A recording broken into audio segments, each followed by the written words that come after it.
திவ்ய ஸ்பிரித்து சாந்தமானவர் திருநாளுக்கு பின்வரும் 20வது ஞாயிற்றுக்கிழமைக்கான பிரசங்கம்.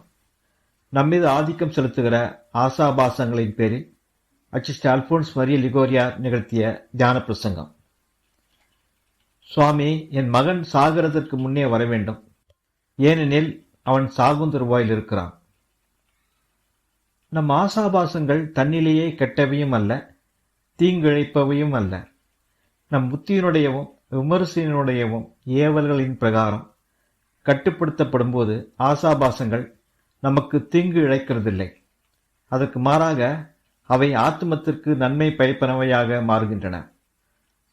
ஆனால் ஒழுங்குபடுத்தப்படாத போது, புத்தியினாலும் விமர்சையினாலும் கட்டுப்படுத்தப்படாத போது ஆசாபாசங்களுக்கு கீழ்ப்படிபவர்களிடத்தில் சீர்திருத்த முடியாத தீங்குகளையும் துர்க்குணங்களையும் ஏற்படுத்தி விடுகின்றன. இருதயத்தை ஆசாபாசத்தின் ஒரு உணர்வு கைப்பற்றி தன் உடைமையாக ஆக்கிரமிக்கும் போது அது சத்தியத்தினுடைய ஒளியை மறைத்து விடுகிறது.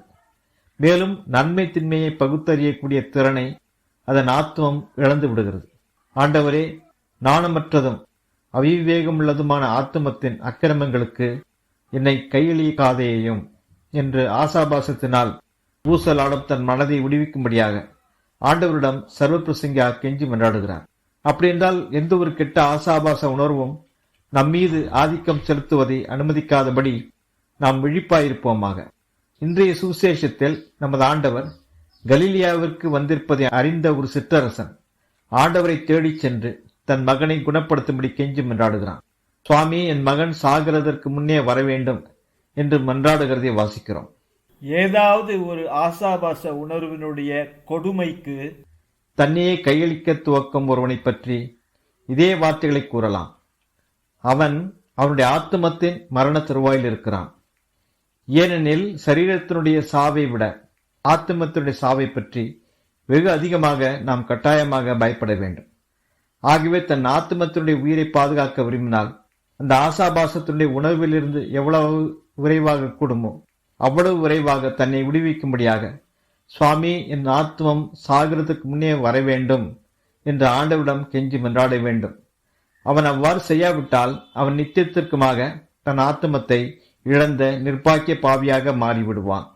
இன்றைய பிரசங்கத்தில் கெட்ட ஆசாபாசங்களுடைய யாதொரு உணர்வினுடைய ஆதிக்கத்திற்கு தங்களை கையளிப்பவர்கள் எவ்வாறு நித்திய கேட்டினுடைய மாபெரும் ஆபத்தில் இருக்கின்றனர் என்பதை பற்றி காண்பிப்பேன். தேவன் மனிதனை நேருள்ளவனாகவே உண்டாக்கினார். மனிதனோ அநேக காரியங்களை ஆராய பார்த்து அதுகளிலே தானே விளங்கிட்டு கொண்டான் என்று இதையும் நிச்சயித்துக் கொண்டேன் என்று சாலமோன் கூறுகிறதை சர்வபிரசங்கி ஆகமத்தில் வாசிக்கிறோம். சர்வேஸ்வரன் மனிதனை நேருள்ளவனாகவே சிருஷ்டித்தார், அதாவது நீதியினுடைய அந்தஸ்தில் படைத்தார். ஆனால் பாம்புக்கு செவி கொடுத்ததால் மனிதன் சோதனைகளுக்கு தன்னையே உட்படுத்திக் கொண்டான். அந்த சோதனைகளால் மேற்கொள்ளப்படவும் தன்னை விட்டுவிட்டான். மனிதன் சர்வேஸ்வரனுக்கு எதிராக அவரை எதிர்த்து நின்றான். மனிதனுடைய ஆசாபாச உணர்வுகளோ அவனையே எதிர்த்து நின்றன. அச்சிட்டு சின்னப்பர் கற்பிப்பது போல் இத்தகைய ஆசாபாச உணர்வுகளே இடைவிடாமல் சரீரத்தினுடைய மாமிசத்திற்கும் ஆத்மத்திற்கும் இடையே ஒரு போராட்டம் ஏற்படுவதற்கு காரணமாயிருக்கின்றன.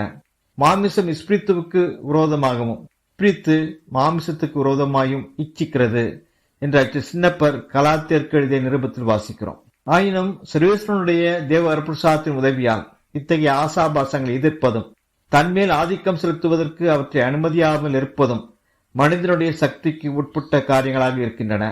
கர்த்தராகிய ஆண்டவர் காயினுக்கு கூறியது போல் இத்தகைய ஆசாபாசங்கள் மீது ஆதிக்கம் செலுத்துவதும் அவற்றை புத்தியின் ஏவல்களுக்கு கீழ்ப்படியும்படியாக கொண்டு வருவதும் கூட மனிதனுடைய பலத்தில் இருக்கிறது. அதன் துராசை உனக்கு கீழாக இருக்கும், நீ மேலாக நிற்க கடவாய் என்று ஆதியாகமத்தில் வாசிக்கிறோம். சரீரத்தினுடையும் பசாசத்தினுடையவும் தாக்குதல்கள் சர்வேஸ்வரனுடைய வழியை விட்டுவிடும்படி இதுவரை இல்லாத அளவிற்கு மாபெரும் விதத்தில் நம்மை வன்மையாக நிர்பந்தம் செய்யட்டும். இதை பற்றி நமது ஆண்டவர் சர்வேஸ்வரனுடைய ராஜ்யம் இதோ உங்களுக்குள்ளேயே இருக்கிறது என்று கூறியுள்ளார். நமக்குள்ளேயே ஆண்டவர் ஒரு ராஜ்யத்தை ஸ்தாபித்திருக்கிறார். அதில் நமது சித்தம்தான் நம் எல்லா உணர்வுகளையும் ஆசாபாசங்களையும் ஆண்டு நடத்தக்கூடிய ராக்கினியாக இருக்கிறது. தன்னுடைய எல்லா ஆசாபாசங்களையும் ஆண்டு நடத்தக்கூடிய அவற்றின் உணர்வுகளின் மீது எஜமானனாக இருப்பதை விட மனிதனுக்கு வேறு என்ன பெரிய மகிமை இருக்கிறது? ஞானஜீவிய இயக்குநர்கள் வெகுவாக செய்கிற பரிந்துரையின் பேரில் அனுசரிக்கப்படும் உள்ளரங்க தபசுகள் மற்றும் ஒருத்தல்களின் மூலமாக மனதினுடைய ஆசாபாச உணர்வுகளின் அசைவுகளின் மீது மிகச்சரியான கட்டுப்பாட்டு ஒழுங்கை ஏற்படுத்துவது அதன் ஆத்மத்தினுடைய ரட்சணத்தை உறுதி செய்கிறது. சரீர ஆரோக்கியம் நகைச்சுவை உணர்வுகளின் கட்டுப்பாட்டை சார்ந்ததாக இருக்கிறது. அவ்வுணர்வுகளில் ஏதாவது ஒன்று வரம்பை மீறி கூடுதலாக ஆதிக்கம் செலுத்தும் போது சரீரம் இறப்பதற்கு காரணமாகிறது. ஆனால் ஆத்மத்தின் ஆரோக்கியம் புத்தியினால் ஆசாபாச உணர்வுகள் மிகச்சரியாக கட்டுப்படுத்தப்படுவதில் அடங்கியிருக்கிறது. ஆனால் ஏதாவது ஒரு ஆசாபாசம் புத்தியின் மீது ஆதிக்கம் செலுத்தினால் முதலில் அது ஆத்மத்தை அடிமைப்படுத்துகிறது, பின்னர் ஆத்மத்தை கொன்று விடுகிறது. பலர் தனது வெளியரங்க நடத்தின் மேல் மிக பெரிய கவனத்தை செலுத்துகின்றனர்.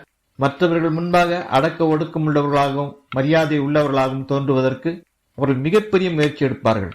ஆனால் அதே சமயம் அவர்கள் தங்கள் இருதயங்களில் நீதிக்கும் தேவஸ்நேகத்திற்கும் தாழ்ச்சிக்கும் பரிசுத்த கற்பிற்கும் எதிரான பாவகரமான பற்றுதல்களை கொண்டு அவற்றில் இன்புறுவார்கள்.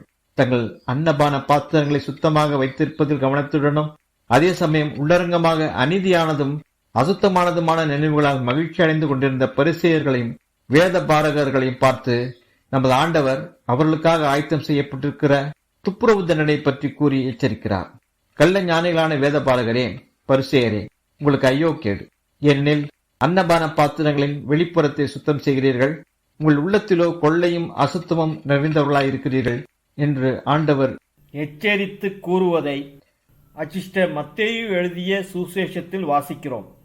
சர்வேஸ்வருடைய உண்மையான குமாரத்தியான ஒரு பரிசுத்த ஆத்மத்துடைய அழகு அந்த ஆத்மத்துடைய உள்ளரங்க நல்ல மனதில் அடங்கியிருக்கிறது என்று தாவீது அரசர் சங்கீத ஆகமத்தில் கூறுகின்றார். தன் மனதை ஆங்காரத்தினால் வீங்கும்படி அனுமதிக்கிற ஒருவனுக்கு உணவை பொறுத்து அனுசரிக்கிற உபவாசத்தினால் என்ன நன்மை ஏற்படும்? அல்லது தீராத கோபம் என்கிற மயக்கத்தில் இருப்பவனுக்கு திராட்சை ரசத்தை அருந்தாமல் அனுசரிக்கிற ஒருத்தலினால் என்ன நன்மை ஏற்படும் என்று ஜெரோம் கேட்கின்றார். விதமாக நடந்து கொள்ளும் கிறிஸ்தவர்கள் அவருடைய தீய குணங்களை திறந்து விட மாட்டார்கள். அவர்கள் வெளியரங்கமான பக்தி முயற்சியை என்கிற போர்வையினால் அந்த துர்க்குணங்களை மறைக்க மட்டுமே செய்வார்கள். ஆகையால் ஒரு மனிதன் கட்டாயமாக தன் எல்லா கெட்ட ஆசாபாசங்களையும் தன்னிடமிருந்து அகற்றிவிட வேண்டும். இல்லாவிடில் அவற்றின் மீது ஆதிக்கம் செலுத்தக்கூடிய அரசனாக அவன் இருக்க மாட்டான். ஆனால் அப்போஸ்தலரான சின்னப்பருடைய கட்டளையை எதிர்ப்பவனாக அவனுடைய ஆசாபாச பற்றுதல்களுக்கு அடிமையாகி விடுவான். அப்போது அவனுடைய இருதயத்தின் மீது பாவம் ஆட்சி புரியும். சரீரத்தின் இச்சைகளுக்கு நீங்கள் கீழ்ப்படியாமல் இருக்கும்படி சாவுக்குரிய உங்கள் சரீரத்திலே பாவத்தை அரசாள விடாதேயுங்கள் என்று ரோமேற்கு எழுதிய தமது நிருபத்தில் அச்சிட்ட சின்னப்பர் இந்த கட்டளையை நமக்கு அளித்திருக்கிறார். அப்படியென்றால் ஒருவன் சரீரத்தையும் அதன் ஊனியல்பின் இச்சைகளையும் புத்தியின் பிரகாரம் கட்டுப்படுத்தி ஒழுங்குபடுத்தும் போது அவன் தனக்குத்தானே அரசனாயிருக்கிறான் என்று தாமஸ் அக்வினாஸ் கூறுகின்றார். ஆனால் ஆத்மம் தீய ஒழுக்கத்திற்கு ஊழியம் செய்யும் போது அது ஒரு ராஜ்யத்தினுடைய மகிமையை இழந்து போகிறது என்று ஜெரோம் கூறுகின்றார். அச்சமயம் ஆத்மம் அந்த ராஜ்யத்தினுடைய ராக்கினி என்கிற மகிமையை இழந்து விடுகிறது.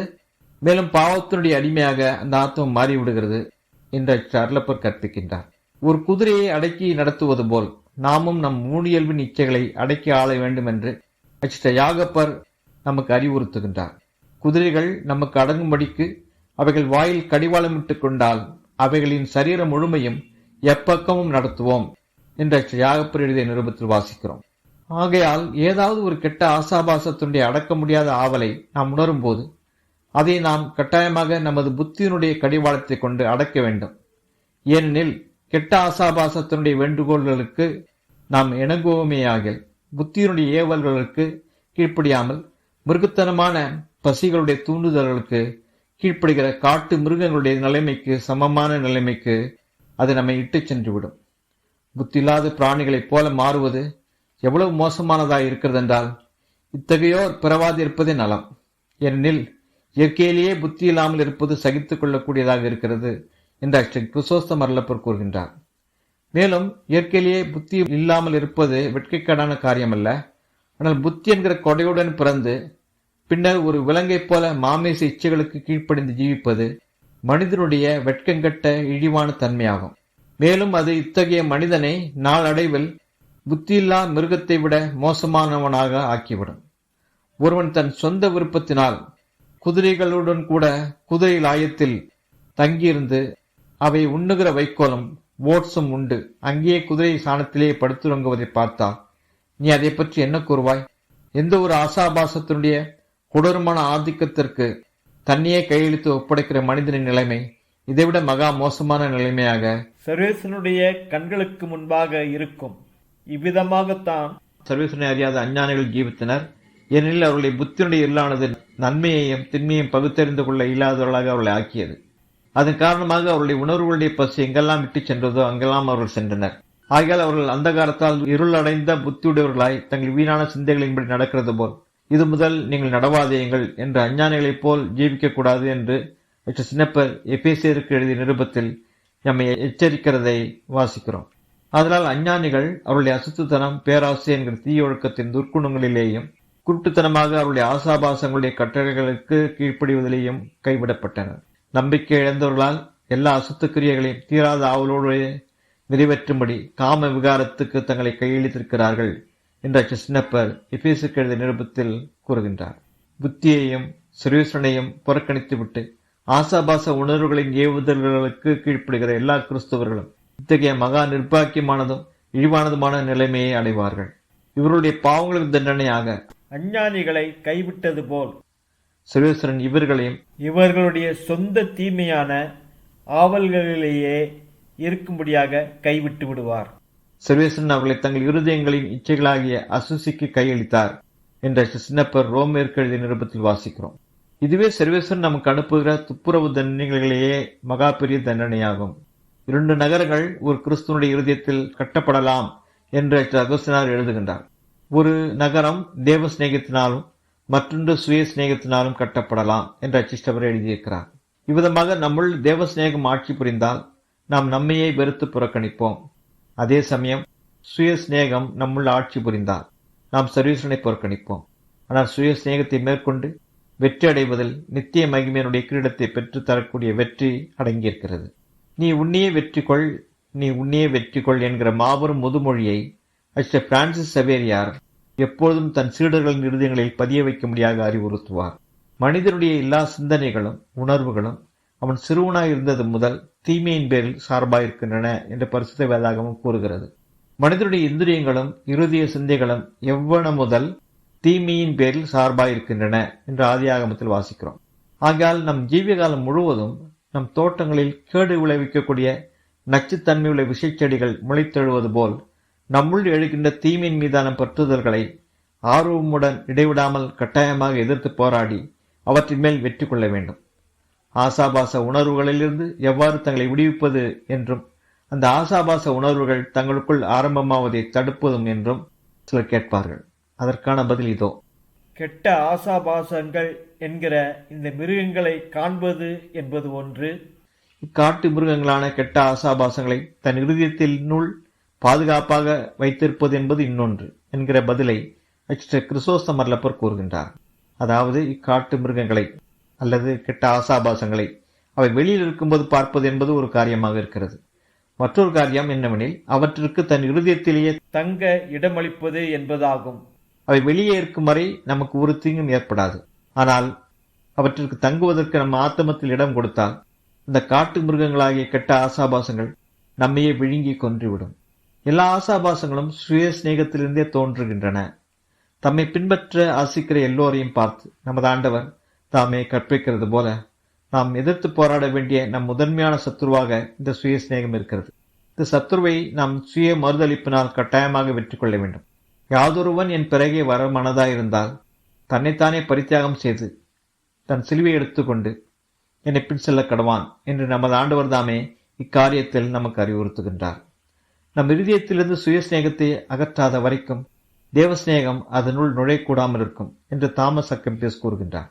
முத்திபேர் பெற்ற போலிஞோ ஆஞ்சலா என்கிற அச்சிஷ்டவர் பசாசை விட சுய சிநேகத்தின் மேல் அதிக பயத்தை கொண்டிருந்ததாக கூறுவதை வழக்கமாக கொண்டிருந்தார். ஏனெனில் நம்மை பாவத்தில் விளைவிப்பதில் பசாசை விட சுய சிநேகம் அதிக வல்லமையுடையதாயிருக்கிறது. இதை போல கூறுவதையே பாசி மரியமதில் நம்மாலும் வழக்கமாக கொண்டிருந்தார் என்பதை அவருடைய ஜீவ சரித்திரத்தில் வாசிக்கிறோம். சுய சிநேகம் என்பது மாபெரும் துரோகியாக இருக்கிறது. அதன் மட்டில் நாம் மிகவும் விழிப்புடன் கவனமாயிருக்க வேண்டும். சுய சிநேகமானது யூதாசை போல ஒரு முத்தத்தினால் நம்மை காட்டிக் கொடுக்கிறது. சுயசிநேகத்தை ஜெயிக்கிறவர்கள் எல்லா சத்துருக்களையும் ஜெயித்து விடுகிறார்கள். இதை ஜெயிக்காதவர்கள் நித்தியத்திற்குமாக இழக்கப்படுகிறார்கள். சுயசிநேகத்தை ஒரே அடியால் முன்னால் அழிக்கக்கூடாவிட்டால் அது ஒழிந்து போகும்படியாக அதற்கு விஷயத்தை கொடு என்று பாசி மரியம் நம்மால் கூறுகின்றார். அதாவது இந்த சபிக்கப்பட்ட சத்துருவை சுயசிநேகத்தை நம்மால் முற்றிலுமாக அழிக்கக்கூடாமல் போனால் குறைந்தபட்சமாக நம்மால் கூடிய மட்டும் அதை பலவீனப்படுத்திவிட வேண்டும் என்பதை பாசி மரியம் நம்மாலின் மேற்கூறிய கூற்றிலிருந்து பொருள் கொள்ளலாம். ஏனெனில் பிரான்சிஸ் அலிசார் கூறுவது போல சுயசிநேகம் நம்முடன் சேர்ந்து நம் கடைசி மூச்சில்தான் இறந்து போகும். ஆகையால் அதை பலவீனப்படுத்துவதற்காக நாம் பெருமுயற்சி செய்து உழைக்க வேண்டும். ஏனெனில் சுயசிநேகம் பலத்துடன் இருக்கும்போது நம்மை கொன்று விடுகிறது. சுயசிநேகமானது தன்னை பின்பற்றுகிறவர்களுக்கு மரணத்தையே வெகுமானமாக அளிக்கிறது என்று பேசில் கூறுகின்றார். சுயசிநேகத்தின் கூலி மரணமாம், அதுவே ஒவ்வொரு தீமையினுடைய துவக்கமாக இருக்கிறது என்று பேசில் தொடர்ந்து கூறுகின்றார். சுயசிநேகமானது நீதியானதையும் மதிப்பிற்குரியதையும் தேடுகிறதில்லை, ஆனால் உணர்வுகளுக்கு ஏற்புடைய காரியங்களே தேடும். ஆகவேதான் நமது ஆண்டவர் தன் ஜீவனை நேசிக்கிறவன் அதை இழந்து போவான் என்று கூறுகின்றார். அதாவது தனது உணர்வுகளுடைய பசியையும் தனது சுய மனதையும் நேசிக்கிறவன் ஜீவனை இழந்து போவான் என்று நமது ஆண்டவர் கற்பிக்கின்றார். தன்னையே மெய்யாக நேசிக்கிற ஒருவன் தனது ஆத்மத்தை ரட்சிக்க ஆசிக்கிறான். சர்வேஸ்வரனால் விளக்கப்பட்ட காரியங்களை அவன் கட்டாயமாக விளக்கி மறுத்து விடுவான். அவற்றை அவனுடைய உணர்வுகளை ஆசித்தாலும் அவற்றை அவன் கட்டாயமாக மறுத்து விடுவான். அல்லாவிடில் அவன் சர்வேஸ்வரனையும் அவனையுமே நித்தியத்திற்குமாக இழந்து விடுவான். இரண்டு ஆசாபாசங்கள் நமக்குள் இருந்து நம்மேல் ஆட்சி செலுத்துகின்றன. ஒன்று சரீரத்தினுடைய ஊனியல்புடைய சிற்றின்ப வேட்கை, மற்றொன்று எளிதில் கோபப்படுகிற மூர்க்கத்தனத்தின் வேட்கை என்கிற இருவிதமான பசிகள். ஒன்று பற்றுதலாகவும் மற்றொன்று வெறுப்பாகவும் இருக்கிறது. எல்லா ஆசாபாசங்களிலும் இவை இரண்டும் முதன்மையான ஆசாபாசங்களாய் இருக்கின்றன. ஏனெனில் இவை ஒவ்வொன்றும் தீமையாக மாறும்போது தன்னுடன் மற்ற அநேக கெட்ட ஆசாபாசங்களை சங்கிலி தொடர் போல் ஒன்றன்பின் ஒன்றாக உள்ளே கொண்டு வந்துவிடும். சரீரத்தின் ஊனியல்பின் சிற்றின்ப வேட்கையானது அதனுடன் முட்டாள்தனமான துணிச்சல், பேராவல், பொருளாசை, பேராசை, பொறாமை, துர்மாதிரிகை ஆகிய துர்க்குணங்களை கொண்டு வந்து விடுகிறது. கோபப்படுகிற மூர்க்கத்தனமானது அதனுடன் பழிக்கு பழி வாங்கும் துர்க்குணம், அநீதி, அவதூறு, பொய்சாட்சி, காய்மகாரம் போன்ற துர்க்குணங்களை கொண்டு வந்து விடுகிறது. அகுஸ்தினார் நாம் நம்முடைய எல்லா ஆசாபாசங்களுக்கு எதிரான போராட்டத்தில் ஒரே சண்டையில் அவற்றை முழுமையாக கீழ்ப்படுத்தும்படியாக அடிப்பதில் பெருமுயற்சி எடுக்க வேண்டாம் என்று அறிவுறுத்துகிறார். அதாவது முதலில் கீழே நாம் தூக்கி எறிந்த ஆசாபாசத்தை அது மறுபடியும் எழுந்து நம்முடன் போட்டியிடாதபடிக்கு நாம் கட்டாயமாக காலினால் மிதித்து நசுக்கிவிட வேண்டும். அதன் பின்னர் நம் முயற்சிகளை எதிர்த்து நிற்கும் மற்ற ஆசாபாசங்களை மேற்கொள்வதற்காக நாம் பெருமுயற்சி செய்ய வேண்டும் என்று அகஸ்தினார் கூறுகின்றார். ஆனால் எல்லாவற்றுக்கும் மேலாக நம்மை ஆதிக்கம் செலுத்தும் ஆசாபாசத்தை கண்டுபிடிக்க நாம் கட்டாயமாக பெருமுயற்சி செய்ய வேண்டும். இந்த ஆசாபாசத்தை கண்டுபிடித்து அதை வெற்றி கொள்கிற ஒருவன் மற்ற எல்லா ஆசாபாசங்களையும் எளிதாக வெற்றி கொள்வான். அதே சமயம் இந்த ஆசாபாசத்தினால் மேற்கொள்ளப்பட அனுமதிக்கிறவன் தன்னையே நித்தியத்திற்குமாக இழந்து விடுவான். சுரேசன் அமலேகித்தர்கள் எல்லோரையும் அவளுடைய எல்லா பொருட்களையும் விலங்குகளையும் அழித்து போட வேண்டும் என்று சவுலுக்கு கட்டளையிட்டார். ஆனால் சவுல் அமலேகித்தர்களுடைய அரசனான ஆகாக்கையும் மதிப்புள்ளதும் அழகுள்ளதுமான பொருட்களையும் ஆடு மாடுகளையும் அழிக்காமல் விட்டு வைத்தான். மற்ற இழிவானதையும் எதற்கும் உதவாததையும் அழித்து போட்டான் என்று முதல் அரசராகமத்தில் வாசிக்கிறோம். பிற்காலத்தில் சதுசேயர்களும் பரிசேயர்களும் இதே போல் சவுலை கண்டு பாவிக்கும் மனிதர்களாக இருப்பதை சுசேஷத்தில் பார்க்கிறோம். நமது ஆண்டவர் அவர்களை நோக்கி, கள்ளஞானிகளாகிய வேத பாரகரே, பரிசேயரே, உங்களுக்கு ஐயோ கேடு. ஏனெனில் நீங்கள் துளசி, சோம்பு, சீரகங்களில் 10 ஒரு பாகம் காணிக்கையாக செலுத்தி வருகையிலே வேத பிரமாணத்தின் அதிக கனமானவைகளாகிய நீதியையும் இரக்கத்தையும் விசுவாசத்தையும் விட்டுவிட்டீர்கள் என்று கூறி எச்சரிக்கிறதை மத்திய சுவிசேஷத்தில் வாசிக்கிறோம். 10 ஒரு பாகம் காணிக்கையாக செலுத்துவதில் கவனமாக இருந்த பரிசேயரும் சதுசேயரும் தேவ பிரமாணத்தினுடைய மிக முக்கியமான காரியங்களான நீதி, தேவஸ்நேகம், தேவஸ்நேகத்திற்கு அடுத்த பிற ஸ்நேகம், சர்வேசனிடம் கொண்டிருக்க வேண்டிய விசுவாசம் ஆகியவற்றின் மட்டில் அலட்சியமாகவும் கவனக்குறைவாகவும் நடந்து கொண்டார்கள். சில மனிதர்கள் இதே போல் நடந்து கொள்வார்கள். அற்ப முக்கியத்துவம் உள்ள சில குறிப்பிட்ட குற்றங்களிலிருந்து கவனமாக விலகி இருப்பார்கள். ஆனால் அதே சமயம் அவர்கள் மீது ஆதிக்கம் செலுத்திக் கொண்டிருக்கும் ஆசாபாசத்தினால் ஆண்டு நடத்தப்படும்படியாக அவர்கள் தங்களையே அந்த ஆசாபாசங்களுக்கு கையளித்து விடுவார்கள். ஆனால் அவர்கள் இந்த ஆசாபாசத்தை அழிக்காவிட்டால் ஒருபோதும் நித்திய ரட்சணத்தினுடைய மகிமையான வெற்றியை அடைய மாட்டார்கள். சீரியா நாட்டு அரசன் அவனுடைய படைத்தலைவர்களிடம் இஸ்ராயேல் அரசனை மட்டுமே கொன்று போட வேண்டும் என்றும் மற்றவர்களை பொருட்படுத்த வேண்டாம் என்றும் கட்டளையிட்டான். நீங்கள் சிறியவரோடும் பெரியவரோடும் சண்டை பண்ணாமல் இஸ்ராயேலின் ராஜா ஒருவனோடு மட்டும் யுத்தம் பண்ணுங்கள் என்று அவன் கூறுவதை 2ஆம் நாளாகமத்தில் வாசிக்கிறோம். சீரிய அரசனுடைய கட்டளைக்கு கீழ்ப்படிந்து அவர்கள் யுத்தம் செய்து ஆகாப் அரசனை கொன்று போட்டு போரில் வெற்றி அடைந்தனர். சீரிய நாட்டு படைத்தலைவர்களை நாம் கட்டாயமாக கண்டுபாவிக்க வேண்டும். அரசனை கொல்லாத வரை, அதாவது நம் மீது ஆதிக்கம் செலுத்தும் ஆசாபாசத்தை கொல்லாத வரை நாம் ஒருபோதும் இரட்சணியத்தை அடைய முடியாமல் இருப்போம்.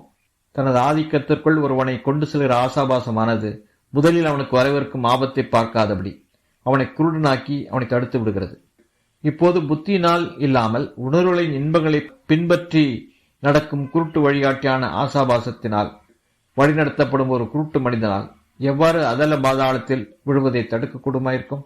குருடனுக்கு குருடன் வழிகாட்டினால் இருவரும் குழியில் விழுவார்கள் என்று ஆண்டவர் கூறுவதை மத்திய எழுதிய சுசேஷத்தில் வாசிக்கிறோம். நம்மை பாவத்தில் விளைவிப்பதற்காக நம்மீது ஆதிக்கம் செய்கிற ஆசாபாசத்தை அதிகமாக பற்றி அறியும்படியாக தூண்டுவதையே பசாசானவன் தனது பொதுவான கன்னிப்பொறியாக பயன்படுத்துவான் என்றும், அதன் மூலமாக அநேக சகிக்க முடியாத பயங்கரமான பாவங்களில் வரம்பு மீறிய விதமாக நம்மை விளைவிப்பான் என்றும் அசிஸ்டர் கிரிகோரியார் கூறி நம்மை எச்சரிக்கின்றார். ராஜ்யத்தின் மீதிருந்து பேராவலினால் ஏரோது மாசற்ற குழந்தைகளின் இரத்தத்தை சிந்தும்படி செய்தான். ஒரு பெண்ணின் மீதிருந்த தீய நேசத்தினால் 8ஆம் என்ற அரசன் ஞான ஜீவத்திற்கு எதிரான அநேக பயங்கரமான தீமைகள் நிகழ்வதற்கு காரணமாயிருந்தான். அநேக நல்ல மனிதர்களை கொல்லும்படி செய்தான். இறுதியில் கத்தோலிக்க வேத விசுவாசத்தை இழந்தான். இதில் ஆச்சரியம் ஒன்றுமில்லை. ஏதாவது ஒரு ஆசாபாசத்தின் அடிமையா இருக்கிறவன் தான் செய்கிறது இன்னதென்று காண்கிறதில்லை. ஆகவே தான் 8ஆம் என்று அவனுக்கு அளிக்கப்பட்ட அறிவுரைகளை அலட்சியப்படுத்தினான். அவன் திருச்சபையிலிருந்து விலக்கப்பட்டதை பற்றியும் பொருட்படுத்தாமல் இருந்தான். கடைசியாக அவன் நித்திக்கட்டிற்கு தீர்விடப்பட்டதை பற்றி கூட அலட்சியமாக இருந்தான். அவன் தன் சொந்த இன்பங்களை மட்டுமே தேடினான். மேலும் என்ன வந்தாலும் வரட்டும், நான் கட்டாயமாக இந்த ஆசாபாசத்தை திருப்திப்படுத்துவேன் என்று கூறினான். தலை சிறந்த புண்ணியமானது தன்னுடன் அநேக மற்ற புண்ணியங்களையும் கொண்டு வருவது போல் மிக கனமான தீமையானது சங்கிலி தொடர் போல் மற்ற அநேக தீமைகளையும் துர்க்குணங்களையும் அதனுடன் கூட சேர்த்து கொண்டு வரும் என்று லாரன்ஸ் ஜஸ்டின் கூறுகின்றார். ஆகவே நம்முள் ஏதாவது ஒரு ஆசாபாசம் நம்மை ஆதிக்கம் செலுத்த துவக்குவதை நாம் கண்டுணர நேரிட்டால் உடனே எவ்வளவு விரைவாக கூடுமோ அவ்வளவு விரைவாக அது பலத்தை பெறுவதற்கு முன்னதாகவே அந்த ஆசாபாசத்தை அழித்து விட வேண்டும் என்பது மிக அவசியமான காரியமாகும். அகுஸ்தினார் சிற்றின்பாவல் சிறிதளவாக இருக்கும் போதே அதை அடித்து ஒழித்து விட வேண்டும் என்று கூறுகின்றார். ஆசாபாசங்களை துரிதமாக அழித்து விடாவிட்டால் அவை ஒரு பெரிய ஆறாத புண்ணாக மாறிவிடும் என்று எப்ரேம் கூறுகின்றார். ஒரு காயம் மூடப்படாமல் இருந்தால் விரைவிலேயே அது ஒரு ஆறாத புண்ணாக மாறிவிடும். டோரேத்தேயூஸ் பின்வரும் ஒரு உதாரணத்தை கூறியுள்ளார். ஒரு துறவி ஒரு சமயம் தன் சீடரிடம் ஒரு சிறு மரச்செடியை பிடுங்கி வர சொன்னார். அவரும் கீழ்ப்படிந்து மிக எளிதாக லேசான முயற்சி செய்து அந்த செடியை பிடுங்கி வந்தார். பின்னர் அதைவிட பெரிய மரச்செடியை பிடுங்கி வர சொன்னார். அதை பிடுங்குவதற்கு அவர் சிறிது உழைக்க வேண்டியிருந்தது. அதன் பிறகு மிக ஆழமாக வேர் விட்டிருந்த ஒரு மரத்தை பிடுங்கி வர சொன்னார். சீடர் எவ்வளவு முயன்றும் மரத்தை வேருடன் பிடுங்க முடியாமல் போனது. உடனே துறவி சீடரிடம், மகனே, இதுபோலத்தான் நம் ஆசாபாசங்களும் இருக்கின்றன. அவை நம் இருதயத்தில் ஆழமாய் வேர்விட்டு வளர்ந்திருந்தால் அவற்றை நம்மால் வேருடன் பிடிங்கெடுக்க முடியாது என்று கூறினார். மிகவும் பிரியமான சகோதரரே, ஒன்றில் ஆவி மாமிசத்தை கட்டாயமாக மிதித்து அதை ஜெயிக்க வேண்டும். அல்லாவிடில் மாமிசம் ஆவியை மிதித்து போட்டுவிடும் என்கிற பொன்மொழியை எப்போதும் உங்கள் கண்முன்பாக கொண்டிருங்கள். நம் ஆசாபாசங்களை ஜெயிப்பதற்கான மிகச்சிறந்த விதிமுறையை காசியான் வரையறை செய்திருந்தார். நம் ஆசாபாசங்களுடைய நோக்கத்தை மாற்றி விடுவதற்கான பெருமுயற்சியில் நாம் ஈடுபட வேண்டும். அப்போது அவ்வாறு அவற்றுடைய நோக்கம் மாறும்போது அவை தீமையானதிலிருந்து பரிசுத்தமானதாக மாறிவிடும் என்று காசியான் கூறுகின்றார். சிலர் அவர்களை மரியாதை இல்லாமல் நடத்துகிறவர்களுக்கு எதிராக எளிதில் கோபப்படுபவர்களாக இருப்பார்கள். இத்தகைய மனிதர்கள் அவருடைய ஆசாபாசங்களுடைய நோக்கத்தை கட்டாயமாக மாற்ற வேண்டும். அதாவது அவர்களுக்கு ஏற்படும் மூர்க்கத்தனமான கோபத்தை பாவத்தின் மீதான வெறுப்பாக மாற்றிவிட வேண்டும். ஏனெனில் அந்த பாவம்தான் நரகத்தில் இருக்க எல்லா பசாசங்களையும் விட அவர்களுக்கு மாபெரும் தீங்கு விளைவிக்கக்கூடியது. மற்றவர்கள் மிக கேண்மை பாங்கும் நேசமும் உள்ள ஒவ்வொரு மனிதரையும் நேசிப்பதற்கு மிகவும் கவர்ந்து இழுக்கப்படுவார்கள். இதுவும் ஒரு பொல்லாத ஆசாபாசம். இத்தகைய நபர்கள் அவருடைய சகல பற்றுதல்களையும் சர்வேஸ்வரன் பேரில் கட்டாயமாக நிலைபெற செய்ய வேண்டும். ஏனெனில் சர்வேஸ்வரன் மட்டுமே அளவில்லாத விதமாக கேண்மை பாங்கும் சிநேகமும் உடையவராய் இருக்கிறார். ஆனால் நம்முடைய சகல ஆசாபாசங்களில் இருந்தும் நம்மை விடுவிக்கும்படியாக நம்மையே சர்வேஸ்வரனுக்கு கையளித்து அவரிடம் கெஞ்சி மன்றாடுவதே நம் ஆசாபாசங்களுக்கு எதிரான மிகச்சிறந்த தீர்வாக இருக்கும். ஆசாபாசங்கள் மிக மூர்க்கத்தனமான வன்முறையாக மாறும்போது நாம் ஜபத்தை வெகு கூடுதலாக அதிகரிக்க வேண்டும். அச்சமயம் புத்தியினாலும் சிந்திப்பதாலும் அதிக பயன் ஏற்படாது. ஏனெனில் ஆசாபாசம் நம் உறுப்புகளை மறைத்து அவற்றை செயல் இழக்க செய்து விடுகிறது. எவ்வளவுக்கு அதிகமாக நாம் ஒரு ஆசாபாசத்தை கட்டுப்படுத்துவதை பற்றி சிந்திக்கிறோமோ அவ்வளவுக்கு அதிகமாக அந்த ஆசாபாசத்தினுடைய பொருள் மிகுந்த இன்பத்தை அளிக்கக்கூடிய பொருளாக தோன்றும். நமது ஆண்டவரிடமும் மகாபுருஷ தேவமாதாவிடமும், ஓ ஆண்டவரே, எங்களை காப்பாற்றியலும், தேவரை உதவி செய்யாவிடில் நாங்கள் அழிந்து போவோம், ஒருபோதும் எங்களை தேவரிடமிருந்து பிரிந்து செல்வதற்கு அனுமதியாதேயும், ஓ மகாபுருஷ தேவமாதாவே, தேவருடைய பாதுகாப்பை நோக்கி நாங்கள் பறந்தோடி வருகிறோம். இந்த கண்ணீருடனும் பெருமூச்சுகளுடனும் ஜெபிப்பதை தவிர மேலான தீர்வு வேறு ஒன்றுமில்லை. சர்வேஸ்வரனை நேசிப்பதற்காக சிருஷ்டிக்கப்பட்ட ஓ ஆத்துமங்களே, இப்பூமியை விட்டு நாம் நம்மையே உயர எழுப்புவோமாக. இந்த உலகத்தின் நிர்பாக்கியமான காரியங்கள் மீதான பற்றுதல்களையும் சிந்தைகளையும் நாம் நிறுத்திக் கொள்வோமாக. இழிந்த கழிவுகளையும் குப்பைகளையும் புகையையும் இழிவான பொருட்களையும் நேசிப்பதை நிறுத்திக் கொள்வோமாக. ஆகையால் நம்மை தமக்காக சிருஷ்டித்தவரும் மோட்சி பேரின்ப சந்தோஷத்தில் நமக்கு பங்களிப்பதற்காகவும் நித்திய காலத்திற்குமாக தாம் அனுபவித்து வரும் அதே மகிமையை நாமும் அனுபவிக்கும்படியாகவும் நமக்காக மோட்சத்தில் காத்திருப்பவரும் நம் மகா கேண்மை பாங்கும் சிநேகமும் உள்ளவரும் உச்ச நிலையின் அளவில்லாத நன்மையானவருமான சர்வேஸ்வரனை நம் எல்லா சத்துவங்களுடனும் நேசிப்பதற்கு நாம் மாபெரும் முயற்சியில் ஈடுபடுவோமாக. ஓ மகா பரிசுத்த தேவமாதாவே, என்மேல் மகா சிநேகமும் இரக்கமும் உள்ள தேவரீரிடம் சோதனை வேளைகளில் நான் எப்போதும் உதவி தேடி ஓடிவர தேவையான நல்ல மனதையும், ஆண்டவரை தினமும் அதிகமாக நேசிக்கவும், தேவரின் பேரில் உத்தமமான பக்தியை கொண்டிருக்கவும், நல்ல பாவ சங்கீர்த்தனம் அடிக்கடி செய்யவும் தேவையான தேவ வரப்பிரசாதத்தை அருளவும் வேண்டுமென்று மன்றாடுகிறேன். ஆமென். அச்சிஸ்ட அல்போன்ஸ் மரிய லிகோரியாரே, எங்களுக்காக வேண்டிக் கொள்ளும். அமலோற்ப மாமரியே வாழ்க.